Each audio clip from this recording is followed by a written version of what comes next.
Bienvenue dans la saison 2 du Monde du Livre, un podcast dédié à la littérature young adulte et new adulte. Entrez dans ma bibliothèque, je suis Mévéna et je suis ravie de vous accueillir dans mon univers. Ici, on parle de romans à travers mes recommandations, des critiques de livres, des interviews d'auteurs, mais aussi des échanges avec des lecteurs passionnés autour de débats. Alors installez-vous confortablement et plongeons ensemble dans mon monde rempli de livres. Bonjour à tous et bienvenue dans un nouvel épisode du Monde du Livre. Comme vous l'avez très certainement vu dans le titre, aujourd'hui on va parler de méchants dans les romans. J'avais déjà fait un type d'épisode comme ça où j'avais parlé des héroïnes de romans. Alors au début je vous avais dit que probablement le prochain épisode serait sur les anti-héros, mais finalement j'ai préféré vous parler d'abord des méchants de romans. Alors les méchants de romans, qu'est-ce qu'on peut en dire? Déjà c'est un peu eux qui font battre nos cœurs plus vite, c'est à cause d'eux qu'on a peur pour les héros. On les déteste, on les craint, parfois on les adore en secret, mais surtout sans eux il n'y aurait pas d'histoire. Alors aujourd'hui, on va parler de la représentation des antagonistes dans la littérature, de leur rôle central dans les récits, et on va parler aussi de ceux qui m'ont marqué. Pour vous dire un petit peu de quoi on va parler plus précisément, il va y avoir une partie historique, comme pour les héroïnes de romans, où je vais vous parler de la figure du méchant en littérature et de son évolution historique. Ensuite, je vous parlerai de pourquoi est-ce qu'on s'attache aux méchants, quelles sont les raisons qui fait qu'on s'y attache. En troisième partie, je vous parlerai de ce qui est pour moi un bon méchant, et enfin, en dernière partie, je vous parlerai de moi à titre personnel, quels sont les méchants qui m'ont le plus marqué. Et je vous propose qu'on commence sans plus attendre par la première partie. Alors, pour faire un petit peu d'histoire, je vais commencer par l'Antiquité. Dans l'Antiquité, les méchants, c'est souvent davantage des monstres et des tyrans. Par exemple, dans l'Iliade de l'Odyssée, les méchants, c'est souvent des obstacles et ça va rarement plus loin. C'est-à-dire, par exemple, on a le cyclope Polyphème, les sirènes ou encore les prétendants de Pénélope, mais ils sont vraiment réduits à leur fonction, incarner le danger, l'épreuve à surmonter, sans réel développement derrière. Ce sont souvent des monstres pour être des monstres, des tyrans pour être des tyrans, mais on a rarement un développement qui fait que ce sont des personnes à part entière. Au Moyen-Âge, on voit apparaître ensuite ce qu'on appelle le mal moral, c'est-à-dire que dans la littérature médiévale chrétienne, les méchants incarnent véritablement le péché qu'on peut retrouver dans le christianisme. C'est-à-dire que souvent ça va être un traître, le diable ou encore un chevalier félon. On peut citer par exemple Ganelon dans la chanson de Roland, qui est vraiment l'archétype du traître, qui est condamné à mort, qui trahit ses alliés. Également, donc là je vais vous citer un ouvrage qui est davantage un ouvrage universitaire, qui est issu de modernité et qui s'appelle Puissance du mal de Pierre-Claude et Dominique Rabaté.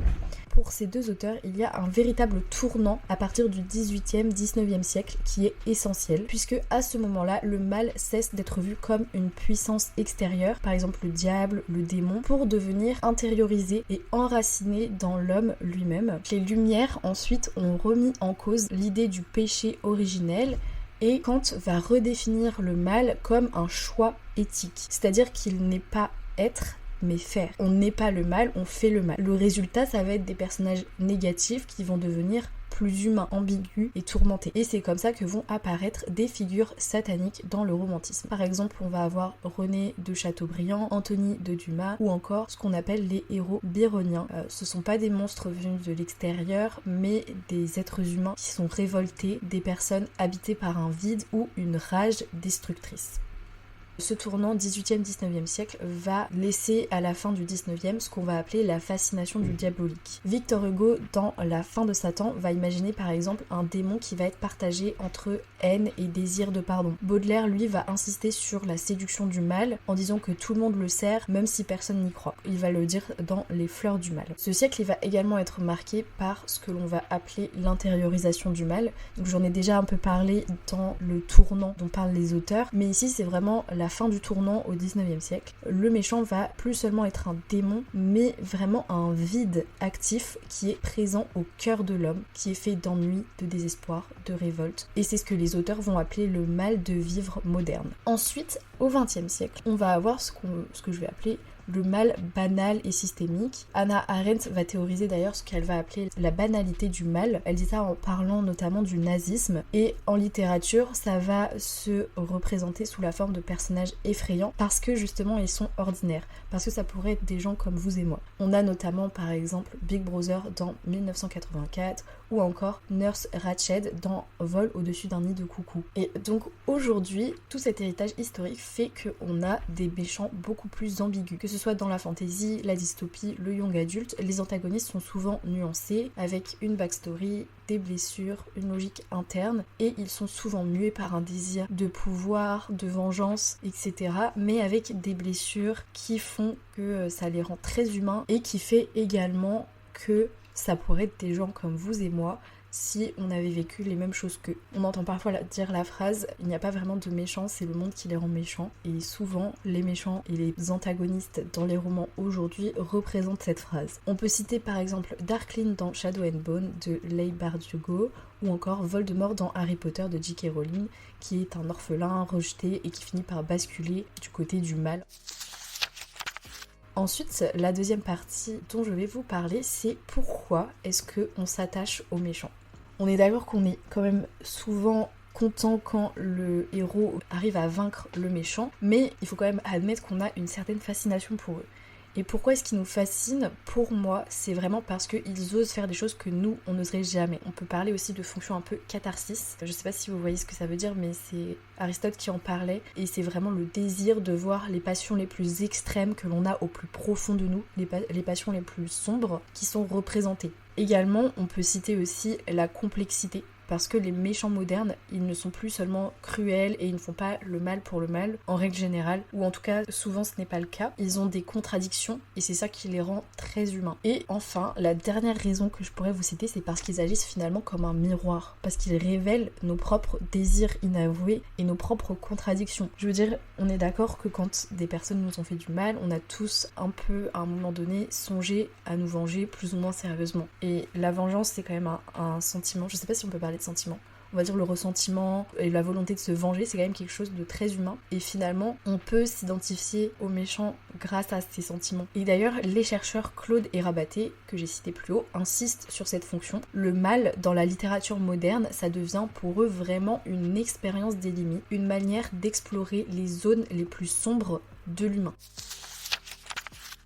Alors, ensuite, la partie suivante, c'est qu'est-ce qu'un bon méchant pour moi ? À titre personnel, vraiment, c'est juste mon avis. Mais je pense que c'est quand même quelque chose d'assez partagé dans le monde littéraire, ou en tout cas plusieurs personnes m'ont dit que pour elles c'était aussi ça, un bon méchant. Pour moi, le grand méchant de roman, il n'est pas seulement cruel, il doit aussi avoir une motivation claire, même si elle est tordue, que ce soit la volonté de se venger, la soif de pouvoir pour prouver à tout le monde qu'il avait tort, etc. Enfin vraiment, une motivation claire qui fait écho à sa propre histoire personnelle. Ensuite, il faut que ça représente une menace crédible pour le héros, parce que bon, si c'est un méchant, bien qu'au final, le héros s'en fiche un petit peu et que c'est pas une vraie menace, je dirais qu'il n'y a pas grand intérêt à le vaincre. Ensuite, il doit être charismatique ou marquant. C'est-à-dire que si c'est un méchant auquel on n'a aucune volonté de s'attacher ou qu'il n'est pas marquant ou un minimum charismatique. Par charismatique, je veux pas dire forcément qu'il doit être beau ou je sais pas quoi, mais vraiment qu'il soit marquant dans le sens on l'oublie pas. Je veux dire, Voldemort, il est quand même un peu charismatique. Le fait qu'il ait une tête de serpent, qu'il soit ressuscité, etc. Enfin, ça le rend quand même un peu dangereux et charismatique, je trouve, à titre personnel. Et ensuite, point très important, pour moi, le méchant, il doit forcer le lecteur à réfléchir sur lui-même. C'est-à-dire qu'on a tous des parts d'ombre, des choses qui font qu'on est un peu le méchant de quelqu'un d'autre. On connaît tous cette phrase-là, vous voyez, t'es forcément le méchant de quelqu'un dans une autre histoire. Je pense que ça peut être intéressant du coup si le méchant arrive à forcer le lecteur à réfléchir sur lui-même. Et enfin, on va passer à la dernière partie qui sont les méchants qui m'ont marqué à titre personnel. Pour les méchants qui m'ont marqué, je ne pouvais pas commencer autrement que par ce méchant. Je vais parler de Voldemort dans Harry Potter. Parce que si vous suivez le podcast depuis longtemps, vous le savez, je le dis très souvent. Harry Potter, c'est vraiment le premier livre que j'ai lu. Et la première saga que j'ai lue du coup. Et Voldemort, c'est aussi mon premier vrai grand méchant de fiction. J'avoue que c'est celui qui m'a un peu toujours fascinée. Et ce que j'aime bien, c'est beaucoup plus visible je trouve dans les livres, surtout dans le 6 quand on va un peu plus en apprendre sur son passé, etc. C'est pas seulement un sorcier vraiment maléfique, mais c'est aussi un personnage qui a été un peu brisé par son passé. Il est orphelin, on le découvre progressivement avec son rejet du monde, etc. Et on comprend un peu aussi sa colère, même si j'avoue que pour moi, Voldemort, ça peut quand même faire partie des méchants qui sont méchants parce qu'ils peuvent l'être, dans le sens où c'est plus un méchant qui a soif de pouvoir, qui a une idée d'un monde idéal, etc. Mais voilà, pour moi ce qui le rend terrifiant, c'est qu'il a choisi le mal, mais on sent que ce choix, ça vient aussi d'un vide intérieur. Dans mes souvenirs, c'est beaucoup plus dit dans le livre, mais on insiste beaucoup sur le fait qu'il n'a jamais vraiment reçu d'amour et qu'il ne sait même pas ce que c'est. Et c'est ça qui fait que du coup il ressent pas forcément de compassion et qu'il choisit véritablement le mal. Ensuite je vais vous citer Dark Vador dans Star Wars. Alors moi je suis désolée, Dark Vador c'est un de mes méchants préférés parce que j'adore 3 premiers films, enfin les 3 premiers, pas dans l'ordre de sortie, les 3 premiers dans l'ordre chronologique de l'histoire, ceux qui sont sortis dans les années 90, je me rappelle plus de la date de sortie exactement, mais ceux qui racontent vraiment l'histoire de Dark Vador, où on voit qu'au début il n'a pas basculé du côté du mal, au début c'était quelqu'un de bien. On reste aussi sur un personnage tragique qui finit par basculer du côté obscur, mais je trouve quand même qu'il garde une certaine part d'humanité, surtout à la fin. Je tenais à le mettre dedans parce que son histoire est celle que je préfère. Ensuite, les autres méchants dont j'ai envie de parler, ça va être les sépulcreux dans Miss Peregrine et les enfants particuliers. Oh, je suis désolée. Moi, ce qui m'a traumatisée, c'est surtout le film, parce que j'avais lu les livres avant les films, mais le film, je pense que c'est fait que ce soit Tim Burton aussi. Mon Dieu, qu'est-ce qu'ils sont effrayants, ces monstres.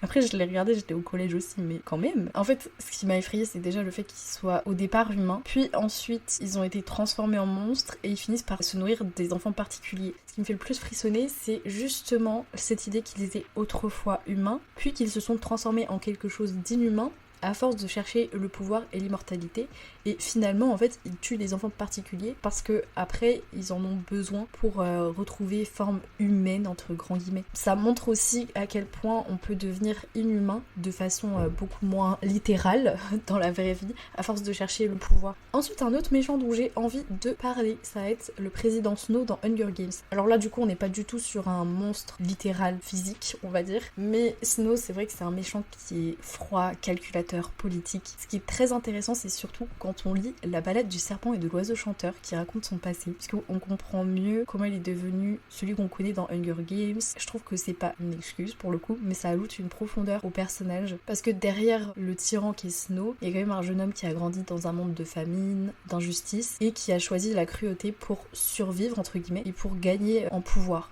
Parce qu'il est quand même issu d'une famille qui a perdu de sa valeur, et son objectif c'est un peu de retrouver la valeur de cette famille, même si ça implique de trahir des gens, de tuer et d'être cruel, il va le faire. Et finalement il est arrivé au point de devenir président parce qu'il avait vraiment cette soif de pouvoir et de réparer une injustice pour lui, qui est qu'il a grandi dans la pauvreté alors même qu'il habitait au Capitole.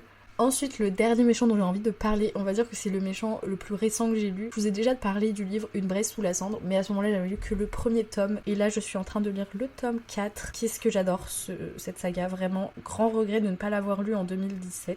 Parce que je l'ai lu que l'an dernier. J'avais commencé le tome 1 et après j'avais arrêté parce que j'avais capté que le tome 4 n'était pas encore sorti. Et là, il vient de sortir en début du mois d'août, là, vraiment. J'aurais dû le lire avant, même si j'aurais sûrement dû relire pour le tome 4. Vraiment, c'est une très très bonne saga. Et le méchant dont je vais vous parler, c'est le Semeur de Nuit, puisque c'est le grand méchant, entre guillemets, de ce livre. Même s'il y a une autre méchante qui est un peu son allié. Alors lui, j'avais envie d'en parler parce que au début, on se dit qu'il incarne le mal pur, presque mythologique. C'est un peu comme une ombre qui plane sur les héros. Mais en fait, ce que je trouve plus intéressant, ça va être au fil des tomes qui va devenir intéressant. Parce que dans le tome 1, en fait, on dit juste que c'est le grand méchant. Point. Dans les autres tomes, on va avoir son point de vue aussi. C'est-à-dire qu'il y a des changements de point de vue et il y a des moments où c'est le point de vue du Semeur de Nuit. Et on comprend qu'au début, c'était une créature qui était faite pour donner de l'amour, aimer et être aimé. C'était vraiment faite d'amour. Et finalement, tout ce qu'il va vivre va faire qu'il va être animé ensuite par un désir de vengeance à l'état pur et un désir de réparer le mal qui lui a été fait. Je trouve que c'est un bon méchant parce qu'on comprend le pourquoi du comment. Surtout dans le tome 4. Pour l'instant, j'ai pas fini, mais je sens très bien qu'on va avoir le fin mot de l'histoire. C'est un méchant qui est capable d'amour. Ça, c'est fort. Je trouve que c'est très fort pour un méchant. Voilà. Donc, gros coup de cœur pour ce méchant. Je sais pas si vous êtes d'accord avec moi. Si jamais vous avez lu cette saga, dites-moi en commentaire Spotify si jamais vous êtes d'accord avec moi sur le fait que le Semeur de Nuit, c'est un bon méchant. Je vous jure que j'adore cet antagoniste. Je pense que c'est même parce que je suis en train de lire cette saga et parce que j'adore le Semeur de Nuit que j'ai voulu faire cet épisode.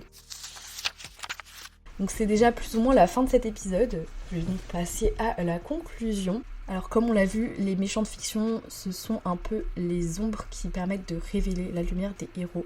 mais parfois ce sont même ceux qui nous marquent le plus longtemps. Alors dites-moi sur Instagram ou en commentaire Spotify, pour vous, quel est vraiment le méchant qui vous a le plus marqué dans tous les livres que vous avez lus et pourquoi. Et dans le prochain épisode de cette série, on risque de vraiment, cette fois-ci, parler d'anti-héros. En tout cas, j'espère. En tout cas, c'est le prochain épisode que j'ai envie de faire. Cet épisode est terminé et je vous dis à la semaine prochaine pour un nouvel épisode.